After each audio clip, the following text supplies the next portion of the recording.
Hello दोस्तों, यदि आप भी क्लास 10th का 25 जून को विज्ञान का जून मासिक परीक्षा देने वाले हैं तो अभी के इस क्लास में विज्ञान के सब्जेक्टिव क्वेश्चन आंसर देखेंगे। आप लोग क्लास में अंत तक बने रहिएगा और ये 100% ओरिजिनल क्वेश्चन पेपर है, इसमें कोई डाउट नहीं है।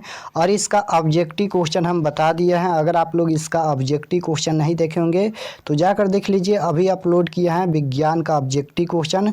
और अभी के इस क्लास में हम लोग इसका सब्जेक्टिव क्वेश्चन आंसर देखेंगे। ओरिजिनल क्वेश्चन पेपर है, यहाँ पर देख सकते हो क्लास 10th मासिक परीक्षा जून 2024। तो आप लोग का एग्जाम 50 नंबर का होगा, समय 1 घंटा 30 मिनट रहेगा और आप लोग का विषय कोड 112 रहने वाला है विज्ञान का। तो सबसे पहले खंड अ मिलेगा। खंड अ में ऑब्जेक्टिव क्वेश्चन पूछा जाएगा 1 से लेकर 30 तक, जिनमें से 25 प्रश्नों के एग्जाम में जवाब देना है। तो हम 1 से लेकर 30 तक ऑब्जेक्टिव क्वेश्चन आंसर बता दिए हैं। उसके बाद खंड ब मिलेगा, यहाँ पर देख सकते हो खंड ब मिलेगा। खंड ब में सबसे पहले लघु उत्तरीय प्रश्न पूछा गया है। देख सकते हो यहाँ पर 1 से लेकर 10 तक लघु उत्तरीय प्रश्न हैं, जिनमें से किन्हीं 5 प्रश्नों के उत्तर दे, प्रत्येक के लिए 2 अंक निर्धारित हैं। यानी 10 क्वेश्चन पूछा गया है। फिजिक्स, केमिस्ट्री और बायोलॉजी तीनों से मिलाकर 10 क्वेश्चन पूछा गया है, जिनमें से किसी 5 प्रश्नों के जवाब देना है। प्रत्येक प्रश्न के लिए 2 अंक निर्धारित हैं। तो क्वेश्चन भी देख सकते हो क्या पूछा गया है, स्नेल के नियम क्या हैं। उसके बाद है कि अपवर्तनांक की परिभाषा दे। उसके बाद 3 नंबर है प्रकाश के अपवर्तन का क्या तापतय है। उसके बाद है उत्तल लेंस को आँख के सामने रखकर सूर्य को देखना क्यों मना है। उसके बाद 5 नंबर हैं यहाँ पर कि दुग्धयुक्त खाद्य पदार्थ क्या है। उसके बाद है कि ऑक्सीकरण अवकरण अभिक्रिया क्या है। उसके बाद है उदाहरण सहित अवक्षेपण अभिक्रिया का वर्णन करें। तो इस प्रकार से क्वेश्चन है, यहाँ पर देख सकते हो। उसके बाद है 7 नंबर है उदाहरण, ये तो देख लिए। 8 नंबर देखिए श्वसन सजीवों के लिए क्यों अनिवार्य है। 9 नंबर है मानव शरीर की कौन सी संरचनाएं श्वसन अंगों का निर्माण करती हैं। उसके बाद 10 नंबर है मूलरोम की कोशिकाओं में जल कैसे पहुँचता है। तो ये 10 लघु उत्तरीय प्रश्न पूछा गया है, जिनमें से 5 प्रश्नों के जवाब देना है। उसके बाद यहाँ पर दीर्घ उत्तरीय प्रश्न पूछा गया है। देख सकते हो प्रश्न संख्या 11 से 15 तक दीर्घ उत्तरीय प्रश्न हैं, जिनमें से किन्हीं 3 प्रश्नों के उत्तर देना है। प्रत्येक प्रश्न के लिए 5 अंक निर्धारित हैं। 11 से 15 तक क्वेश्चन पूछा गया है, जिनमें से 3 का जवाब देना है और ये 5 अंक वाला प्रश्न है। इसमें भी फिजिक्स, केमिस्ट्री, बायोलॉजी तीनों से मिलाकर क्वेश्चन पूछा गया है। तो क्वेश्चन भी देख सकते हो क्या पूछा गया है। जब प्रकाश कांच की आयताकार सिल्ली पट्टी में तिरछा होकर गुजरता है तो निर्गत किरण आपतित किरण के समानांतर होती हैं। किरण आलेख से इसे समझाए। उसके बाद 12 नंबर है किरण आलेख की सहायता से उत्तल और अवतल लेंसों के प्रथम तथा द्वितीय मुख्य फोकस को समझाए। उसके बाद है विस्थापन एवं द्विविस्थापन अभिक्रिया में अंतर लिखे। उसके बाद है हाइड्रोजन एवं ऑक्सीजन के लाभ हानि के संदर्भ में ऑक्सीजन एवं अवकरण अभिक्रिया को समझाए। उसके बाद है कि जाइलम और फ्लोएम के मुख्य भेदों को लिखे। तो ये सभी सब्जेक्टिव क्वेश्चन पूछा गया है। अब चलिए हम लोग इसका सब्जेक्टिव क्वेश्चन का आंसर देख लेते हैं।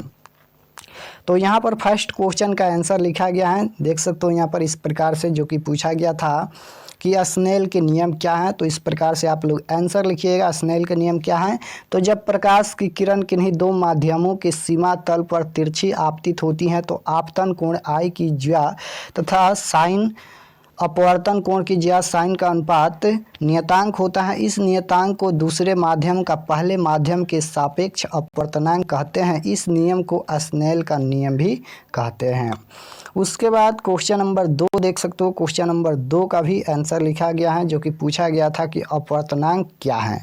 तो अपवर्तनांक क्या है, इस प्रकार से आप लोग आंसर लिखिएगा। यदि प्रकाश किरण एकवर्णीय हो तो किन्हीं भी 2 माध्यमों के लिए आपतन कोण की ज्या साइनें और अपवर्तन कोण की ज्या साइनें में एक निश्चित अनुपात होता है। इस निश्चित अनुपात को ही पहले माध्यम के सापेक्ष दूसरे माध्यम का अपवर्तनांक कहते हैं।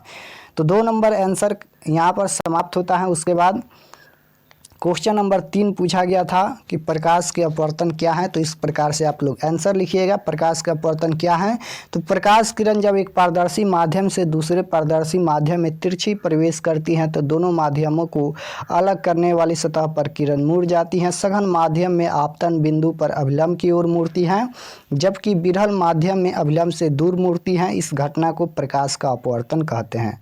और आप लोग इसका फिगर भी बना लीजिएगा, इस प्रकार से इसका फिगर बनेगा। और यहाँ पर इसका जो नियम होता है प्रकाश का अपवर्तन का, यहाँ पर नहीं लिखा गया है क्योंकि नियम नहीं पूछा गया था। 2 नियम होता है प्रकाश के अपवर्तन या प्रकाश के परावर्तन के, आप लोग याद रखिएगा।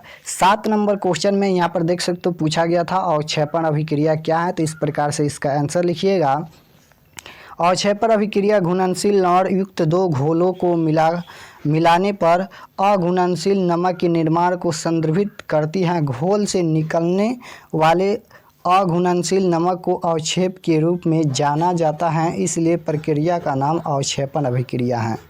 उसके बाद यहाँ पर देख सकते हो ये क्वेश्चन नंबर 8, क्वेश्चन नंबर 8 का आंसर लिखा गया है कि सजीवों में श्वसन क्यों आवश्यक है यानी अनिवार्य है, तो इस प्रकार से इसका आंसर लिखिएगा क्वेश्चन नंबर 8 का।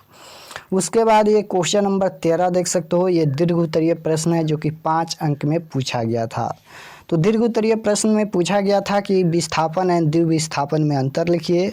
तो इस प्रकार से यहाँ पर इस तरह से विस्थापन अभिक्रिया और यहाँ पर ये द्विविस्थापन अभिक्रिया है। तो विस्थापन अभिक्रिया में लिखिएगा कि विस्थापन अभिक्रिया में अधिक अभिक्रियाशील तत्व यौगिक में से अपने से कम अभिक्रियाशील तत्व को विस्थापित कर देता है, और इस प्रकार से इसका यहाँ पर समीकरण भी दे दीजिएगा। उसके बाद यहाँ पर द्विविस्थापन अभिक्रिया में लिखिएगा वे अभिक्रियाएं जिनमें अभिकारकों के बीच आयनों का आदान प्रदान होता है उन्हें द्विविस्थापन अभिक्रिया कहते हैं, इसके लिए भी समीकरण लिख लीजिएगा। उसके बाद यहाँ पर जाइलम और फ्लोएम में अंतर लिखना है जो कि 15 नंबर क्वेश्चन में पूछा गया था। जाइलम एंड फ्लोएम में अंतर लिखे। तो जाइलम में लिखिएगा फर्स्ट में कि जाइलम जल एंड खनिज लवणों को भूमि से पौधों तक पहुंचाता है, और फर्स्ट में लिखिएगा फ्लोएम में कि फ्लोएम सुक्रोज आदि पादप पत्तियों में निर्मित एटीपी ऊर्जा दावी तत्वों को वृक्ष के सभी भागों में स्थानांतरित करते हैं। उसके बाद 2 नंबर में लिखिएगा जाइलम में कि जाइलम अवशोषण का कार्य करते हैं, और 2 नंबर है फ्लोएम में कि फ्लोएम वितरण का कार्य करते हैं।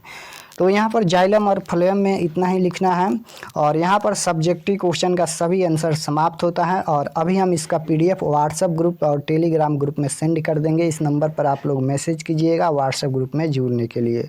नंबर है 8292929627, व्हाट्सएप पर मैसेज करना है। आपके पास एक लिंक भेजा जाएगा क्लास 10th के लिए, आप लोग लिंक को दबाकर व्हाट्सएप ग्रुप ज्वाइन कर लीजिएगा। तो मिलते हैं नेक्स्ट क्लास में, और चैनल पर नए होंगे तो चैनल को सब्सक्राइब कर लीजिएगा ताकि आने वाले नेक्स्ट क्लास आपके पास ज़रूर पहुँचे, क्योंकि 2025 फाइनल बोर्ड परीक्षा का तैयारी भी कराया जाता है।